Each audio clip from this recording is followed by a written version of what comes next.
Hey folks, Rob Franek. I'm Editor-in-Chief here at the Princeton Review. Those of you who've been watching our COVID-19 series at the Princeton Review know that I have evacuated my home in New York City, and I'm at my mom's house for the duration, along with my sister and my whole family. So it's all good. But this is the first day that we are recording a segment directly with a college president who I know and know well. She's MaryAnn Baenninger, Dr. Baenninger, who is the president of Drew University, my alma mater. I'm also a trustee at Drew, so I work with MaryAnn very, very closely. But MaryAnn, we wanted to, well, one, thank you for taking the time to see us this afternoon, and certainly to give your perspective to many, many students. As you know, MaryAnn, we had a little over 1.4 million college-bound students come through the Princeton Review queue just last year. That's 1 out of every 2 students who applied to college last year, so it's a significant channel.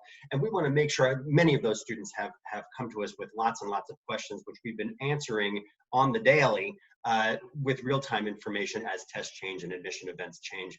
But our conversation with you, and we would love for you to speak from your perspective and Drew's perspective, just many questions that are on students' minds. But first, give us an introduction, tell us who you are, the awesomeness about Drew, and we'll turn the mic to you. Thanks a lot, Rob. Thanks for doing this. This is the first time I've actually worn business clothes in about 2 weeks. And like most of you who may be watching this, I look very different from the waist down, what you can see. And this little array behind me is a small portion of my living room that I set up to look like an office. I am riding this out. I have a home in Pennsylvania, which is about an hour from Drew, because my house on campus is one of the few places that has bedrooms with ensuite bathrooms. And we're kind of keeping that mothballed should we need it for quarantine or anything. It's a perfect space. So I've been running Drew with my team remotely and staying in touch with faculty and students. So and have learned an enormous amount about our capabilities and about students and really about running a business and myself, right? So it's starting to feel a little bit more normal now. I could only imagine, and I've been following events from so many schools closely over the last weeks, and certainly your leadership at Drew. We'd love to get your just perspective or sort of broad brushstrokes. What has happened over the last couple of weeks for the typical Drew student? How has life changed for them, specifically academically? What's a Drew education like now, and how was that different just a few weeks ago? Yeah, so I'm a psychologist, and you know how sometimes when we talk about people's personality, we think about it being consistent across situations. Yeah. And one of the things that has been most striking to me about what the whole world has been through in the past few weeks is how people and schools and students, they respond according to what their personalities are. And so what has been interesting about Drew, because Drew is a small college, a so-called liberal arts college, and it's not far from Manhattan. It's in a small town that is pretty bucolic, and we have trees on campus, and we have a very large international population and a very diverse population. But, we're in a sort of safe, I don't want to say bubble, but a place that people feel comfortable with in a small town atmosphere. Right. But our interactions with students are very face-to-face. Our students and faculty are very close to each other. They spend a lot of time together. And so when we knew that we needed to go virtual, and for a host of reasons, we kind of were a little bit ahead of the game, and it doesn't really matter for this conversation. So we started the all virtual all the time pretty early. Yeah. But when we started to think about it, and it was a very rapid pace, I was worried because I thought our personality isn't going to work in this environment because it's all about face-to-face and interaction and caring. And interestingly, quite the reverse, because our personality, that caring showed through in this environment. So what the faculty mostly care about is their students. So what I saw is that they were willing to do whatever it took, even if they had very little or no experience with virtual learning. And I saw the same thing generally among our staff. And I think that we were attuned to what the students needed in terms of communication, which is really important when you're stressed, as you know. And so I think we've succeeded in taking Drew's personal environment and making it all virtual. And we are all virtual, not only for students and faculty, but we have moved as many possible staff as we can virtual, because we don't want to singularly treat a different set of members of our community differently than the others. So the staff who are on campus right now are either in direct support of student learning, so they might be providing technological backbone, or they're keeping the campus safe, because we still have 300 students on campus who sought an exemption, which is a large number for a small institution like us. So there's a group of students that we're taking care of, and the health center is available, and psychological services available, and there's virtual student activities for everybody. I love it. Yeah, so yeah. it's like a little bit like a science fiction thing. You can imagine a movie where it's all virtual. I think they did a movie about something like that once. Well, I wouldn't have expected that large of a population for a relatively small school, but as I continue and our team at Prince Review continue to read, there are many students, they have noted the exemptions that some students could apply for. So that's interesting. I'll continue to ask that question for other folks that we meet with.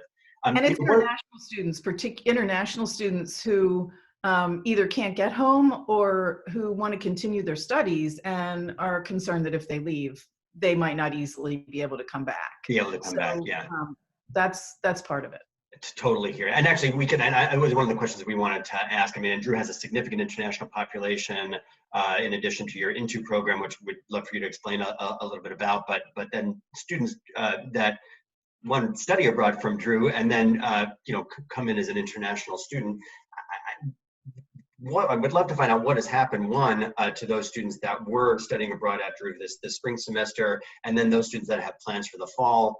And then, as you had noted, what happens to an international student who has to go home, and then could they come back with the visas that are out there? So there's so many different, channels and prongs to this, but when I said that Drew got started early, it was actually because we had 3 students who were this small group of students who happened to be in Italy, not on a Drew program.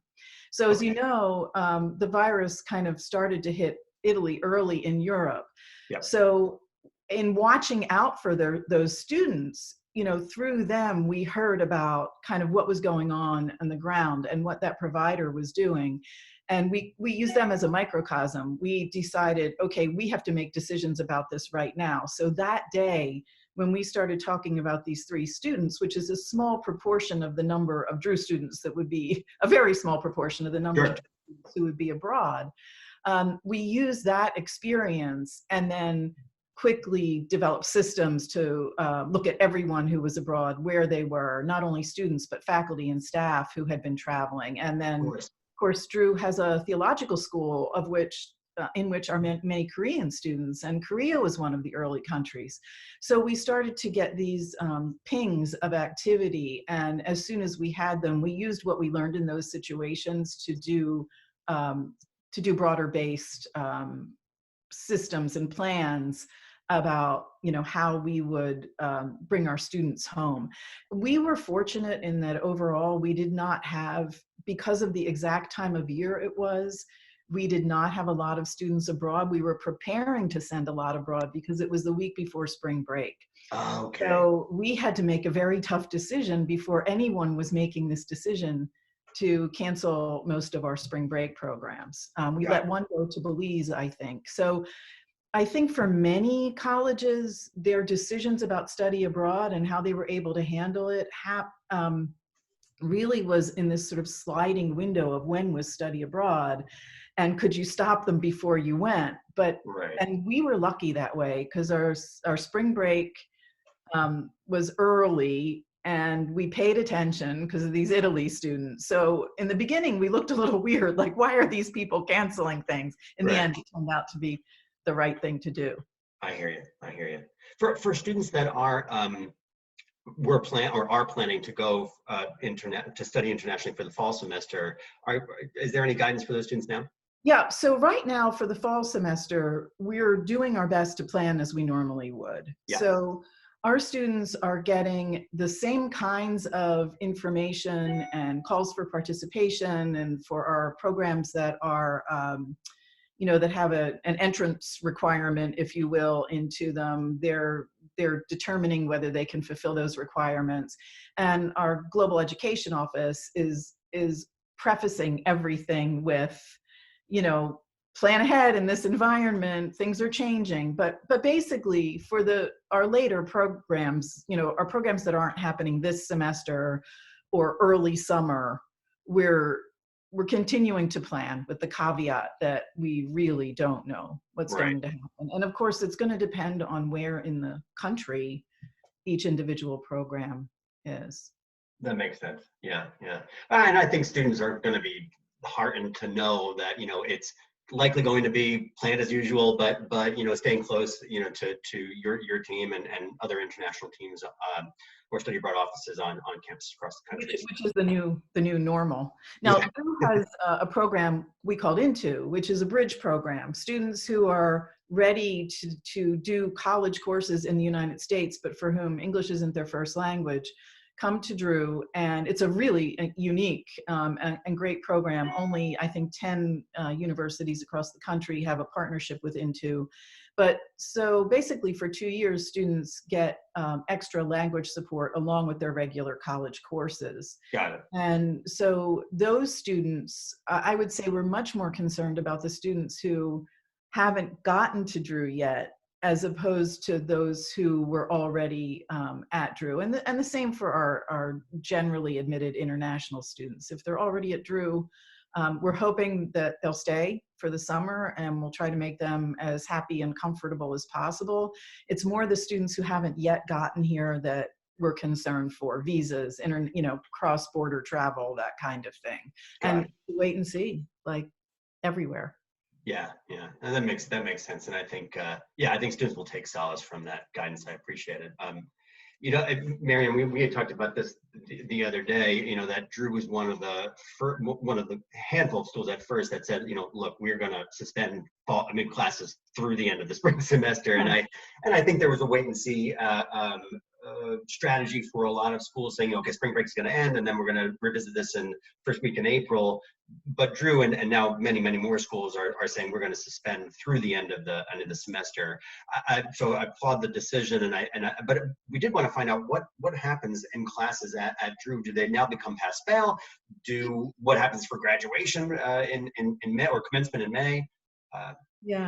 So about 3 days after we went virtual, I decided to take a walk around campus, because we had a deadline for when those of us who could work completely virtual had to get off campus. Okay. I decided to walk around and talk to the students who were there. And this was very, very early on in this whole odyssey that we're facing.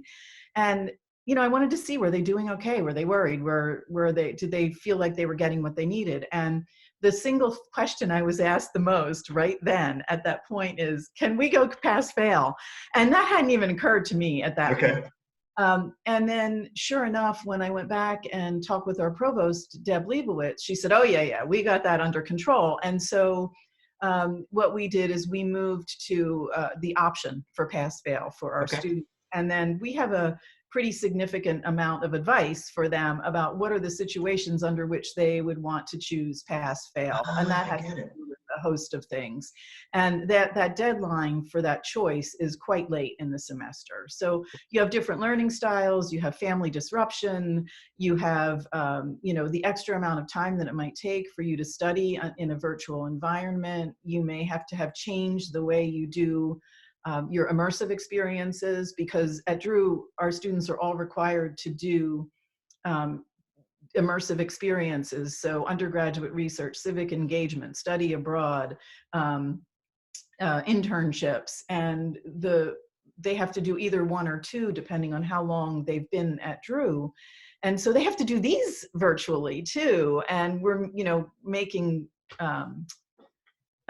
kind of accommodations to help them to be able to do that. So it might take you a lot more time in your day to get your schoolwork done. Of course. And so I think PassFail could be important for that. It could be important for people who have different learning styles. Some people may learn more easily virtually and may find themselves getting a higher grade. I know your listeners have younger kids at home and parents are homeschooling them, and all of a sudden they're finding, like we're finding with my grandchildren, the ones who we thought could do this really well, maybe do something else really well in this environment. And I guess it's the same for our students. So I think they're happy about the pass-fail option. Yeah. I'll continue to follow this along. I didn't realize my own ignorance that schools could choose one or the other, that they could give their own students an option. So that's super interesting, and we'll continue to follow it along, because it continues to come up as a question. We have a significant cohort of Princeton Review students that are matriculating college students, but are moving on to grad or professional school later on. So they continue to come back to our queue. And I mean, at a small school, one of the things that's great about a small school is that those students can ask, you're frozen on my screen. Oh, there you are. Okay. We might have been frozen, Rob. Okay. At a small school, our advice is always ask your professor, because I think you're bringing up something that I didn't mention, is there could be certain circumstances outside of Drew or any other institution where it might matter to some other entity whether you had a grade or not. And I'm not an academic advisor anymore, so I'm not sure of that, but students shouldn't automatically take the pass-fail route without finding, all of the implications of that. Totally hear you. Okay, and we'll follow along closely, and maybe one of our interviews will be with academic advisement, and that's good guidance. Okay, and as you know, and we said in my opening soliloquy here, we have a lot of students coming through the Princeton Review who are traditional college-bound, high school to college. So we have a great deal of them reaching out to us and concerned about the May 1st national decision deadline, and then of course some schools moving to the June 1st deadline. And I've done a couple of different videos here on our YouTube channel talking about what National Decision Day is. For those folks who are just joining us now, May 1st has long been, for the majority of the 3,000 four-year colleges that are out there in the country, the date that a student and their family, but a student would decide that school, one of the 6 or 7 that they've been admitted to, is the actual school that they're going to decide to enroll in, and then show up in August or September. And they usually do that with a deposit, either a check or a credit card, something like that. But it's an important day. And there's been a movement of schools that have said, oh, okay, because of the repercussions of COVID-19, let's move this officially to June 1st. And that's about 200 or so schools that have signed on for there. MaryAnn, we would love your guidance on there, and for the appeals process, which we've been quick to talk about with our Princeton Review students. So the mic is to you. So, Drew has not yet decided whether we're going to officially change our decision day. If there's any Drew applicants listening out there, don't worry, we'll work with you no matter what. And the reason is this, or from my point of view, the reason is this right now. The students I've talked to who want decision day changed, they want it changed. They want that extra month so that they can visit the campus that they might not have visited. And most of the conversations I've had, it's particularly around the visit. I mean, we can talk for a moment about the financial changes that COVID-19 has wrought, for all of us. But from the perspective of the traditional age college student, their campus visits are very, very important. So this hit right at campus visit time. And if you haven't visited any campuses, or say you visited one and you have 2 or 3 more and you haven't yet visited them, that extra month could provide a window to visit. And I think that's a good thing, and I applaud that. But what I'm concerned about is we don't know when this national stay at home is going to end, and we don't know if it's going to end at the same time for different parts of the country. And so it may be that even if we move the decision day to June 1st, students still won't be able to see campuses. So I don't want students to sort of just say, I'm not going to think about this at all till after May 1st, and then I'm going to see these 3 campuses and everything is going to be fine and back to normal. It's really important, regardless of whether the decision day is May 1st or the decision day is June 1st, that you avail yourself of every opportunity to learn about that campus, because the truth is you might not get to visit. And that's really worrisome for someone like me who has a beautiful campus and I want them to come. Right. So what so when you think about that, what you need to do as a student is figure out, how am I going to get as authentic an experience as possible? And so you may want to look at a virtual tour, but, you know, to tell you the truth, those are fine and those are great and the campus is pretty and you might see the dining hall, but you're probably not going to that campus because of the buildings or the spaces, maybe an overall ambiance, but you're really going because of the people and the faculty and the courses. Yeah. So try not to get hung up on the virtual tour or things that say, you know, we'll show you what campus really looks like. Try to focus more on whatever opportunities the college or university is using to give you an authentic experience.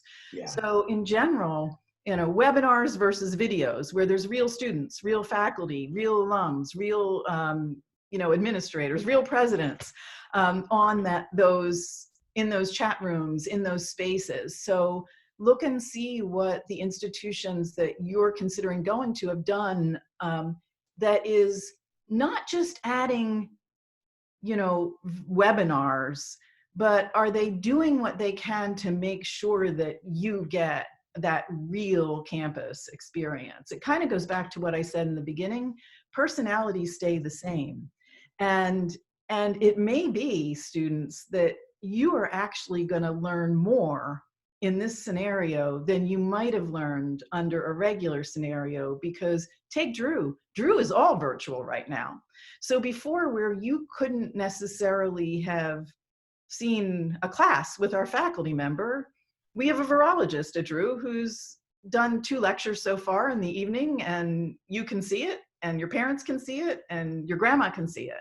And you can also meet students at events and then stay in touch with them through other vehicles. Or I don't know, I want to talk about an event that Drew did last Sunday. Yeah.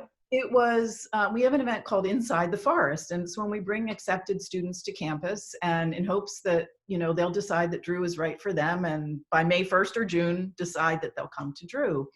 And I was so disappointed, because this is when I get to meet them in person, and usually this time of year, it's beautiful.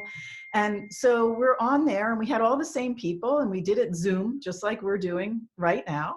And there's a chat window in Zoom.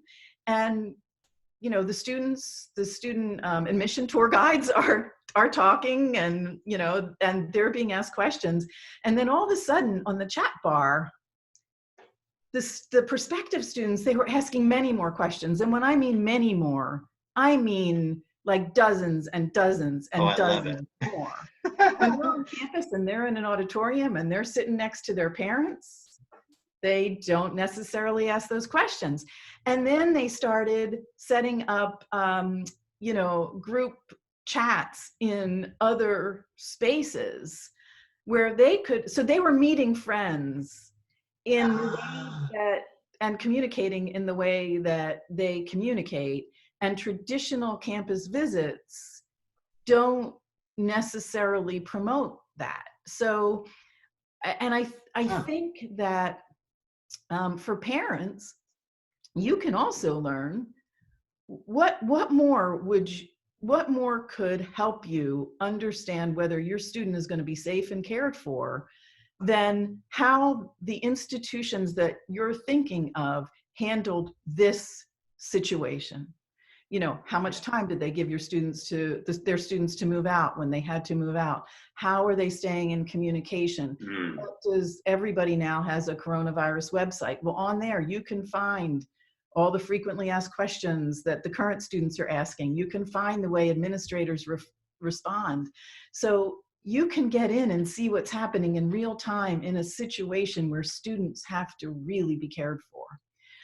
And so I'm starting to think about this a lot, and I think there are just so many ways that you can actually learn more. So visit if you can, but don't hold out as that singular visit as the be all and end all of your choice, because sadly it may not happen this year.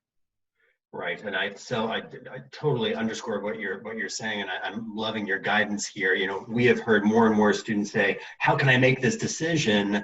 You know, with a virtual tour alone, and I hear your guidance. It's not just the virtual tour; it's what are schools doing to make an engaging experience, current students, faculty, administrators, and so on. And that is indicative, likely, of what your experience is going to be at those schools. Right. I really, you know, we talk about at Princeton Review all the time, finding a school that's going to be the best fit for you academically, financially, career services, academic experience, of course. But really, I mean, a time like this where the whole country is, you know, dealing with a difficult situation, you know, forces your lens to change, and there's a delight in that, as well as so many schools are changing along with it. And I didn't think about it from the perspective of a student who is traditional high school age being more versed in being able to engage on that type of platform. So that I'll completely remember, as I think many of our viewers will as well. So that's awesome. Yeah. You asked about the appeals process, Yeah. and you know, for your viewers, that's when you feel like your financial aid package actually needs to be adjusted. And typically an appeal is different than, oh, well, you gave me so much money, but I want more. An appeal is, here, there's something about me that you don't know, or my family's financial circumstances have changed.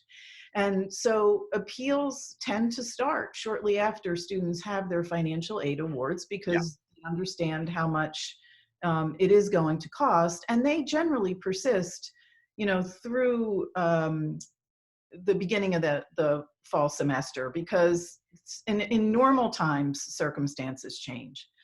Well, you know, here we've got a very strange situation, because of course everybody's financial situation, or almost everyone's, is changing, and yet we don't know if that change is going to be constant and enduring, or whether the change is going to be short-lived. So, you know, say a parent was furloughed from their job because they work at a business that's closed and they have to go on unemployment. Well, right now, it would be a good time to talk to the financial aid staff at your institution, but also know that if you're back at work in 4 or 5 weeks, then, you know, it's a different circumstance again. Of course, yeah, so changes again, sure. You know, the real word is stay in touch with the financial aid offices at the colleges and universities where you have had aid packages where you've applied, and you know, seek their advice, because different institutions will handle it different ways. And it's also going to depend on whether the aid that you've been told that you will get is need-based or merit-based aid as well. So I don't know if there's something else, Rob, that I could help with on appeals, but I think it is going to be a very strange and volatile appeal year. But when in doubt, don't assume that you won't get additional aid. Always talk to the financial aid office at your institution. And I think that's the point that I think many of our students will, and their parents will, take away. I think a lot of folks don't know that they have that opportunity to continue, as you say, keep that line of communication open as things continue to change financially or otherwise, good or bad. That's a valuable relationship that you have with each of those schools that has now admitted you. And we talk about that with all of our Princeton Review students, saying, you know, don't underestimate the power of that relationship that now you have built with that school and they've built with you. Yeah, absolutely. You know, MaryAnn, before we let you go, we have lots of, you know, we obviously teach lots of courses at the Princeton Review for SAT and ACT and AP exams, just to get your guidance on AP in general. And I've done several recorded videos on the AP changes. As you know, a little over 5 million students took AP exams last year. That's more than double the amount of students that took the SAT and the ACT, so it affects a lot. That old 3+ hour exam has now moved to 45 minutes, only with free response questions. We've gotten a ton of students that are interested in finding out about this stuff. How are you and your academic team, admission and academic team, treating a 4 or 5 that a student might get on this new AP exam come the May administration? So, I am not the expert on evaluating academic credit, but I did ask my team, and they said that for now, we're looking at the scores exactly as we were before. So a 5 is a 5, a 4 is a 4.